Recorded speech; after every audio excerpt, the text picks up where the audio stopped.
Então vamos lá. Eu criei uma variável connect para guardar as informações da minha conexão. Isso ficou bem óbvio aqui, eu expliquei.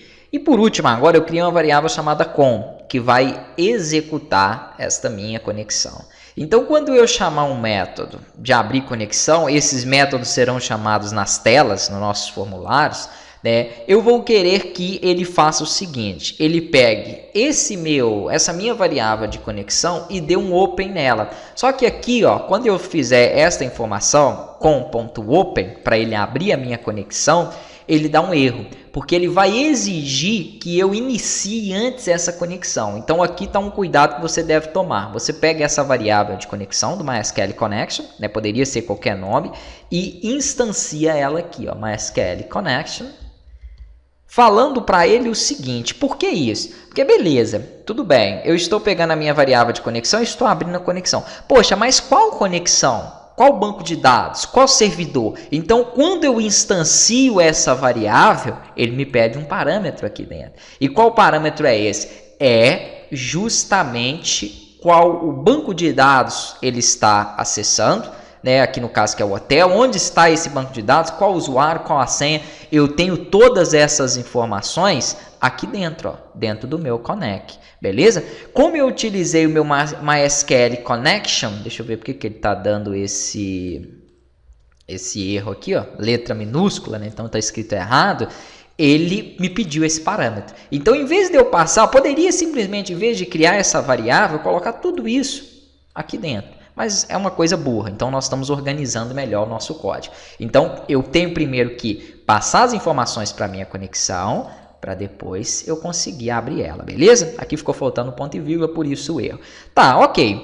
Só que eu tenho que analisar uma outra condição. Isso aqui é totalmente possível acontecer um erro, né? Se eu tiver aqui, por exemplo, desse jeito, localhost com 2T, ou qualquer nome que esteja errado, ou qualquer referência, ou o banco de dados saiu do ar e por aí vai, ele vai dar um erro. Então eu tenho que ter um tratamento de erro para isso. Para isso eu utilizo um try catch, beleza? Eu vou digitar aqui a try, vou fazer o seguinte, digita aqui try e pressiona tab 2 vezes, que aí ele cria a estrutura para mim. Então aqui, ó, nós já temos a estrutura pronta. Como funciona um try catch? Tudo que eu quero que seja executado, eu coloco dentro do try. Se ao executar aquilo que está no try ele der um erro, ele cai aqui no exception, que é a exceção.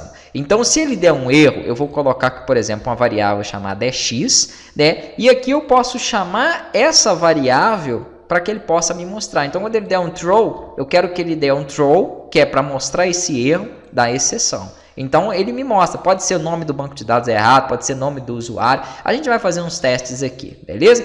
E agora, o que vai rodar dentro do try? Justamente a abertura da minha conexão.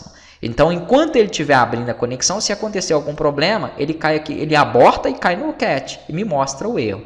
Todas as vezes que você tiver que rodar um código que possa executar um problema, que possa dar um erro, é interessante você fazer o tratamento. Okay? Isso aqui também eu explico no curso aí de C# básico, né, e avançado que eu tenho, que é onde eu detalho mais a linguagem. Tá, e o método de fechar a conexão? Copia o try e coloca aqui dentro. E a única coisa que vai mudar é que, em vez de ser o método do open, você vai utilizar o método do close. Em vez de abrir a conexão, eu estou fechando a conexão. E também, se der algum problema, ele vai me mostrar qual problema é esse e vai fazer o tratamento para mim. Então, pronto. Nós já temos aqui a nossa classe de conexão, né, que tem 2 métodos, abrir conexão e fechar a conexão. Então a classe, né, está quase pronta. Nós precisamos só de fazer aqui algumas chamadas, né, para que nós possamos então inserir executar, né, e fazer a chamada dessas funções de abertura e fechamento nos nossos formulários, beleza?